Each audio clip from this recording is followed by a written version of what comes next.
Good morning dear student. मैं सुरेंद्र कुमार भारत आप सब लोगों का स्वागत करता हूं आपके अपने यूट्यूब चैनल पे।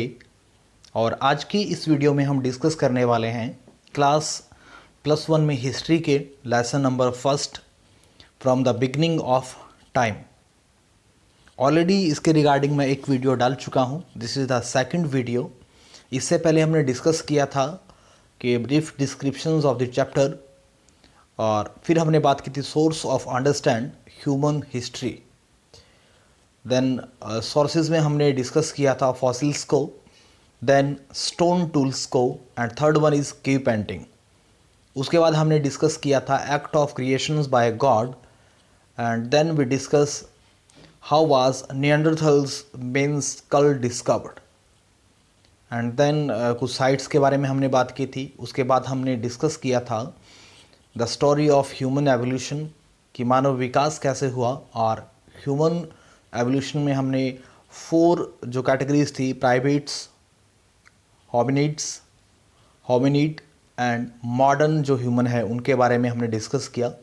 प्राइमेट को हमने पढ़ा और दूसरे जो सब ग्रुप्स थे उनके बारे में भी हमने जाना। तो आज की वीडियो में हम डिस्कस करेंगे कि जो होमिनिड्स हैं और इनके बीच और होमिनिड के बीच क्या फ़र्क है, होमिनॉइड्स एंड होमिनिड्स। होमिनॉइड्स की बात कर लेते हैं पहले और साथ ही होमिनिड्स की। तो have smaller brain and have little big brain. It means कि होमिनॉइड्स थे, उनका ब्रेन साइज में छोटा था अगर हम कंपेयर करें होमिनिड्स के साथ। They are quadrupedals walkings on all 4 legs. It means कि वो अपने हाथों और पैरों दोनों का यूज़ करते थे चलने के लिए। बट वहीं हम अदर हैंड अगर बात करें तो जो होमिनिड्स थे वो अपराइट पोस्चर में चला करते थे। अपराइट पोस्चर मीन्स वो सीधे खड़े हो सकते थे। बाईपैडल लोकोमेशन था उनमें, वो दोनों पैरों पे चलते थे। They have flexible, it means उनमें फ्लैक्सिबिलिटी थी, ठीक है। बट हाथों को अगर बात करें तो बहुत स्पेशलाइजेशन नहीं था हाथों को लेकर। बट होमिनिड्स की बात करें तो they having very flexibility in their hands as well as they use their fingers also, so they made the tools as a weapon. तो दोनों में यही बेसिक डिफरेंसेस थे। Now we talk about the Australopithecus and Homo. दोनों के बीच जो differences हैं हम उनको पढ़ने वाले हैं। The very first one is, अगर बात करें, the Australopithecus have smaller brain size. इनका ब्रेन था वो साइज़ में ज़्यादा बड़ा नहीं था, छोटा था। हैवियर जॉज, इट मीन्स उनके जबड़े थे वो काफ़ी हैवी थे। And large teeth than the Homo, means Homo जो था उनसे इनका जो टीथ था, जबड़ा था, वो काफ़ी बड़ा था। The name Australopithecus come from a Latin word austral meaning southern. कि अगर इसके मीनिंग की बात करें तो लैटिन भाषा का ये शब्द है, और लैटिन भाषा के ही शब्द ऑस्ट्रल मीनिंग साउथर्न यानी दक्षिण के, साउथ के। And Greek word pithekos means ape, means कहीं ना कहीं एक तरीके से अगर मैं बात करूं तो यहाँ जो मीनिंग बनता है वो ये बनता है कि साउथ के ऐप या दक्षिणी जो क्षेत्र था उसके बानर। Now we talk about the Homo. Homo is a Latin word meaning man, although there were womens as well. It means Homo का जो शब्द है उसकी मीनिंग की अगर बात करें तो उसका मीनिंग होता है मैन, एंड इसी के अंदर हम फीमेल को भी कंसिडर करते हैं। Scientist distinguish amongst several types of homo, जो साइंटिस्ट थे उन्होंने डिस्कवरीज़ की, उन्होंने पढ़ा इनके बारे में, होमो के बारे में, और उन्होंने देन ये बताया कि होमो के अंदर भी बहुत सारे सब ग्रुप्स हैं। होमो के अंदर भी एक दूसरे को लेकर डिफरेंसेस हैं, चेंजेस हैं उनमें भी।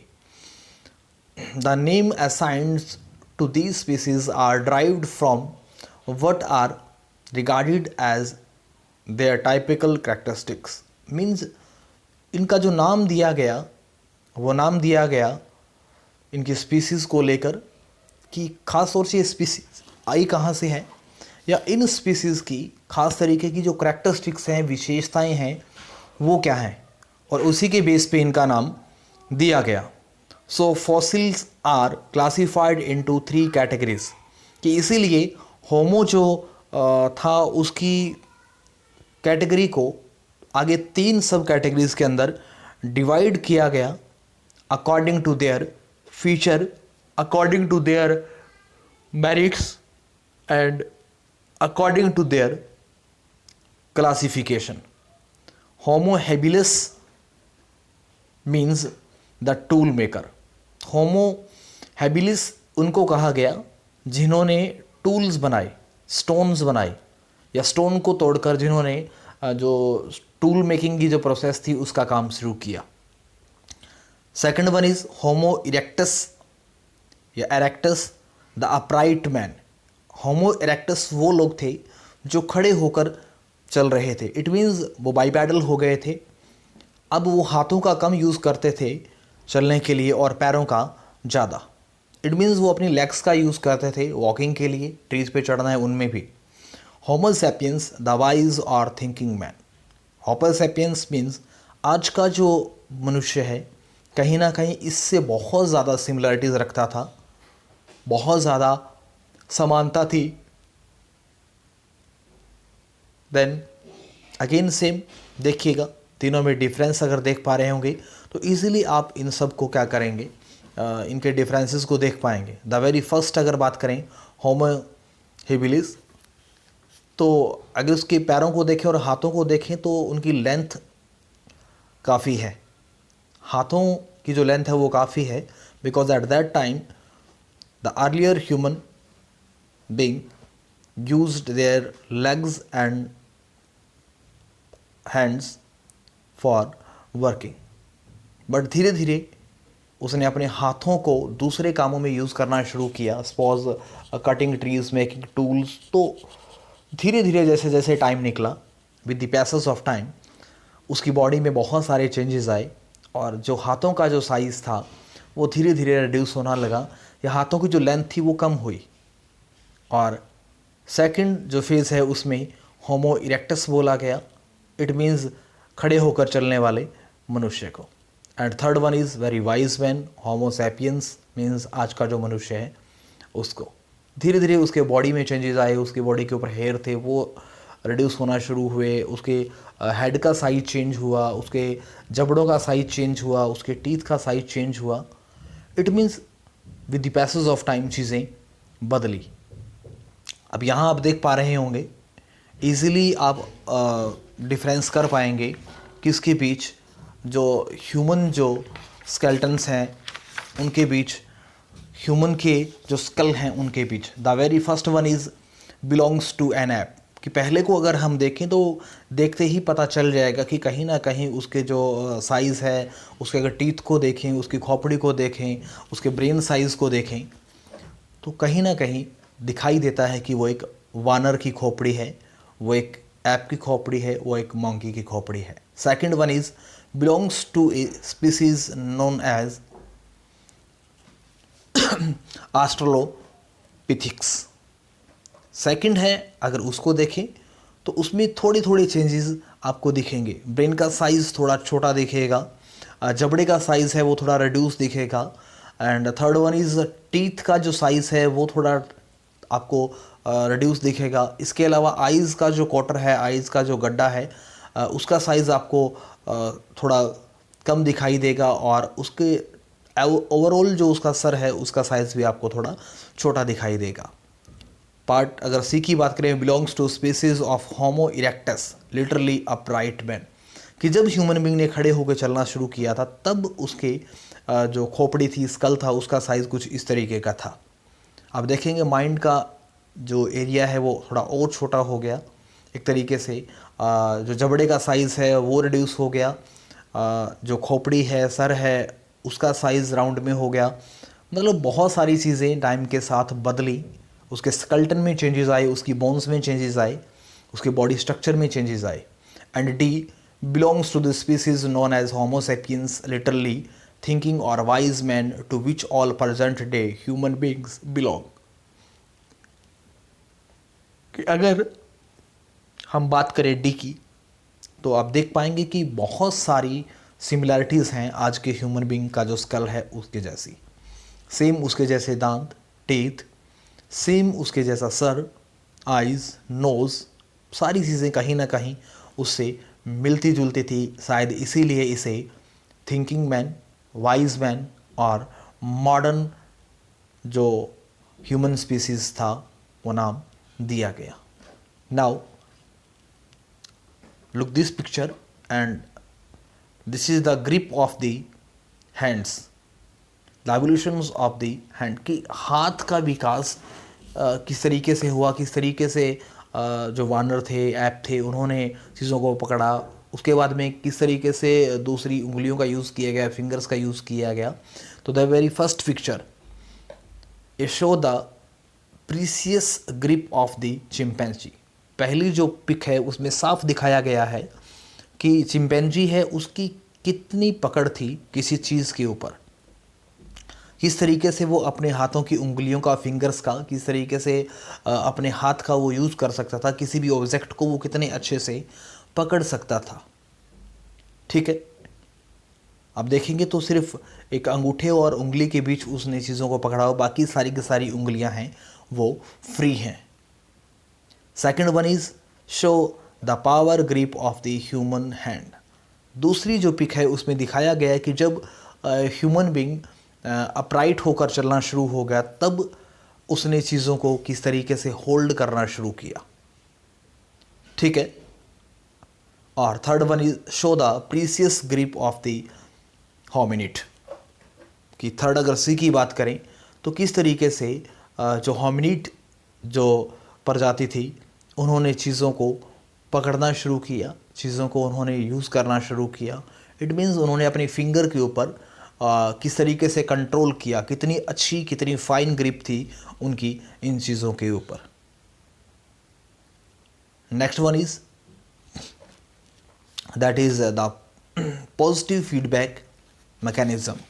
इट मीन्स कि सकारात्मक जो फीडबैक है मैकेनिज्म की, उसकी अगर बात करें, this is very important diagram. The arrow pointing towards a box indicate the influence that shape the particular development. अगर हम बात करें कि यहाँ जो एरो है वो एक बॉक्स की तरफ इंडिकेट कर रहे हैं और जहाँ कहीं ना कहीं एक डेवलपमेंट या पार्टिकुलर जो डेवलपमेंट है उसको दिखाने की कोशिश की गई है। फर्स्ट में देखेंगे increase in size and capacity of brain. कि जैसे जैसे ह्यूमन बीइंग के अंदर उसकी कैपेसिटी में इंक्रीजिंग देखने को मिली, ब्रेन में इंक्रीजिंग देखने को मिली, तो उसने क्या करना शुरू किया, टूल्स को बनाना शुरू किया। मीन्स उसके चारों ओर जो चीज़ें थी उनको उसने यूटिलाइज़ किया अपनी ब्रेन की कैपेसिटी से, अपने दिमाग का यूज़ किया उसने और चीज़ों को समझा कि किस तरीके से उनको बदला जा सकता है। सपोज़ पहले ह्यूमन बीइंग चारों, दोनों हाथ, दोनों पैरों की सहायता से चलता था, बट धीरे धीरे जब टाइम बदला तो उसे समझ में आया कि पैरों का यूज़ करके वो अपराइट होकर चल सकता है, वो खड़ा होकर चल सकता है। Second, visual surveillance. It means कि किसी भी चीज़ के ऊपर निगरानी रखना, किसी भी चीज़ को बड़े कीन ऑब्जर्वेशन से देखना। Long distance walkings while foragings and hunting. It means कि एक लंबा डिस्टेंस कवर करना, पैदल चलकर लंबी दूरी तक जाना और भोजन की तलाश करना और हंटिंग करना, शिकार करना। मीन्स जैसे जैसे उसके माइंड का डेवलपमेंट हुआ तो ये चीज़ें भी उसे समझ में आई कि किसी चीज़ के ऊपर कितनी पैनी नज़र रखी जा सकती है, निगरानी रखी जा सकती है, किसी चीज़ को कहाँ तक देखा जा सकता है। सपोज़ उसके सामने कोई वाइल्ड एनिमल भाग रहा था तो वो कितनी दूर तक उसे देख पा रहा था, कितनी दूर तक उसके ऊपर नज़र रख पा रहा था और कैसे उसकी हंटिंग कर सकता था। It means with the passage of the time human being का ब्रेन बदला, उसकी कैपेसिटी बदली, तो उसकी आदतें, उसकी हैबिट्स और उसकी शिकार करने का ढंग, उसका फूड को गैदरिंग करने का ढंग भी बदल गया। Now hands feets for using tools and carrying infants object. It means हाथ अब फ्री हो गए। पहले वो चलता था हाथ और पैर दोनों की सहायता से, but right now human being upright walk and bipedal. It means वो अब सिर्फ पैरों से चलता था, हाथ उसके फ्री हो गए, और जब ह्यूमन बीइंग के हाथ फ्री हुए तो हाथों से चीज़ों को उठाया उसने और उसको उठाकर उसने चलना शुरू किया। जब चीज़ों को उठाकर वो चला तो धीरे धीरे स्लोली उसकी कैपेसिटी बढ़ गई, चलने की मूवमेंट में चेंजेस आए, चीज़ों को और तरीके से उसने फाइन मैनर में पकड़ना शुरू किया, चीज़ों को और ज़्यादा वो उठाकर चलना शुरू हुआ। इट मीन्स कहीं ना कहीं उसकी लाइफ में चेंजेस आना शुरू हुए with the passage of time and with the use of mind. And next one is upright walking, means अब वो खड़े होकर चल सकता था, अब वो खड़े होकर दौड़ सकता था without the help of the hand. The arrow pointing away from a box indicates how developments maintained in the box influence other process। एक जो एरो है वो तो ये दिखा रहा है कि ह्यूमन बीइंग टूल मेकिंग कैसे की उसने, या फिर ब्रेन का उसने किस तरीके से यूज़ किया, और दूसरा एरो ये दिखाता है कि ब्रेन के यूज़ से क्या क्या चीज़ें बदली, क्या क्या नई चीज़ें ह्यूमन बीइंग ने शुरू की। The positive feedback humanism. The positive feedback humanism, some of the features or development in the anatomy of early humans beings favored or shaped them in become modern human being। कि अगर हम बात करें पुरानी चीज़ों की, धीरे धीरे टाइम के साथ चीज़ें बदली, जैसे जैसे उसके माइंड में, उसके बॉडीज़ में चेंजेस आ रहे थे, वो सकारात्मक चेंजेस थे, और उन्हीं के रीज़न बीइंग वो धीरे धीरे बदलता चला गया और मॉडर्न ह्यूमन बीइंग में तब्दील हो गया। These developments are together called positive feedback mechanism। It means इन सारे चेंजेस को एक सकारात्मक जो पॉजिटिव फीडबैक मैकेनिज्म का नाम दिया गया। अब क्यों दिया गया, क्या क्या रीज़न थे उसके पीछे, तो देखिएगा। बाईपैडलिज्म्स और अपराइट वॉकिंग। पहली चीज़ उसमें चेंजेस जब आया, बाईपैडल हो गया, वो पैरों से चल सकता था। अपराइट वॉकिंग, वो खड़े होकर चल सकता था। Help to use less energy for hunting, carrying infant, makings and using weapons. कि जब वो खड़े होकर चल सकता था तो ईजिली भाग सकता था, और जब वो चलता था, भागता था, तो अब उसकी एनर्जी कम यूज़ हुआ करती थी। जब वो उसने खड़े होकर चलना शुरू किया तो हाथ उसके फ्री हो चुके थे, सो वो ईज़िली किसी भी चीज़ को कैरी कर सकता था अपने हाथों में। अपने हाथों से उसने औजार बनाना शुरू किया जब उसने हाथों का यूज़ बंद कर दिया चलने के लिए।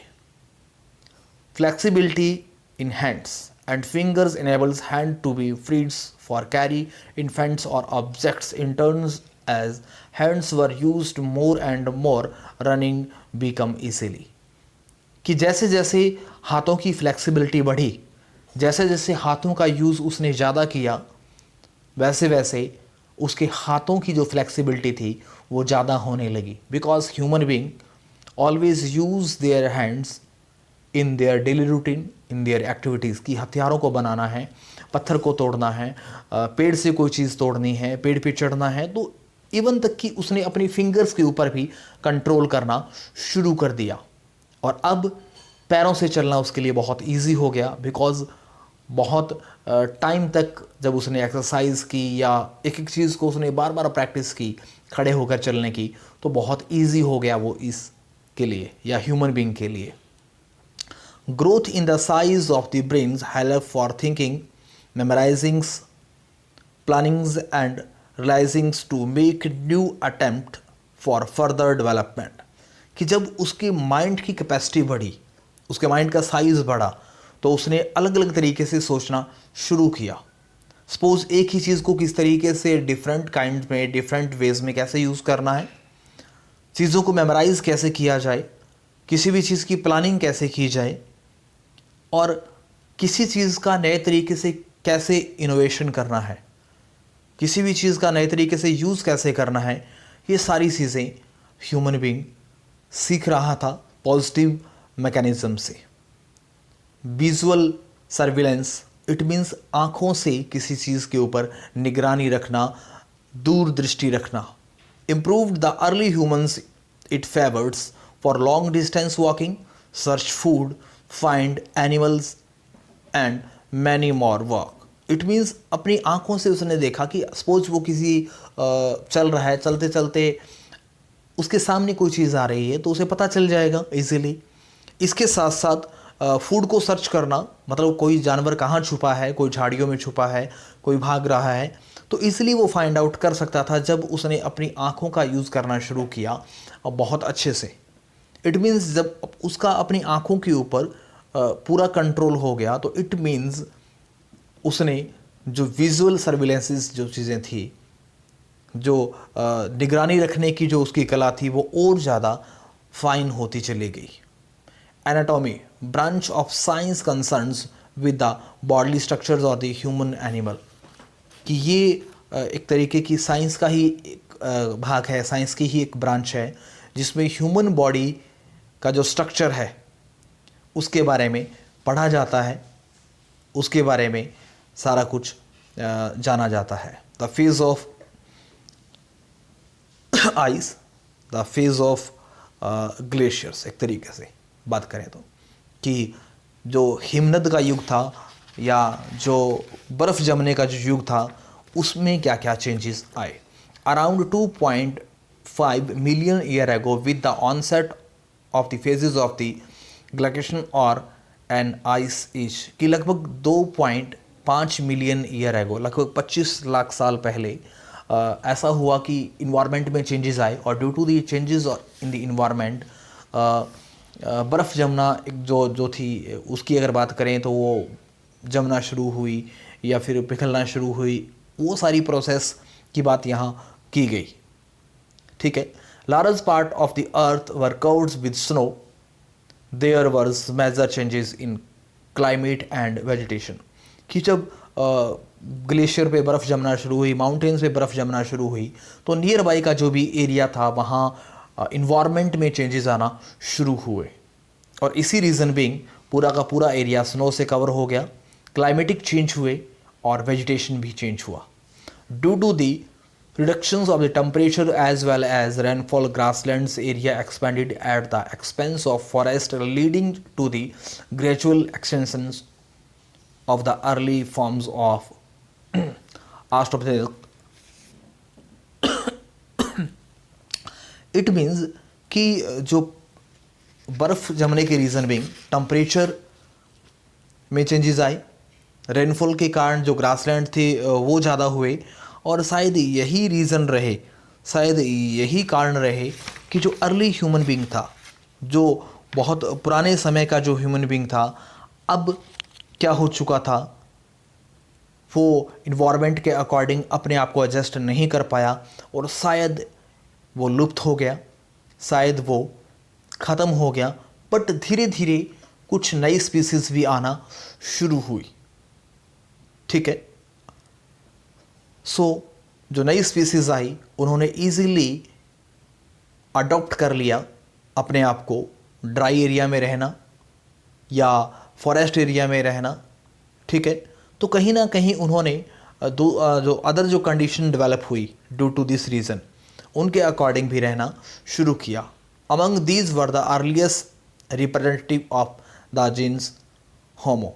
इनमें से कुछ वो लोग भी थे जो प्राचीन जो ह्यूमन बीइंग था, प्राचीन जो होमो जीन्स थे, उनका भी कुछ लोग प्रतिनिधित्व कर रहे थे। इट मीन्स कि अब जिन लोगों ने, या अब जो लोग रहना शुरू कर रहे थे या अकॉर्डिंग टू द कंडीशन उन्होंने चेंज करना शुरू किया अपने आप को, तो उनमें से कुछ लोगों ने अपने आप को एडजस्ट करना शुरू कर लिया according to the environment, according to the climatic condition. But जो एडजस्ट नहीं कर पाए उन्होंने अपने आप को खो दिया, उनका लुप्त हो गए वो एक तरीके से, या बहुत जल्दी वो लोग डिसअपियर हो गए, मर गए।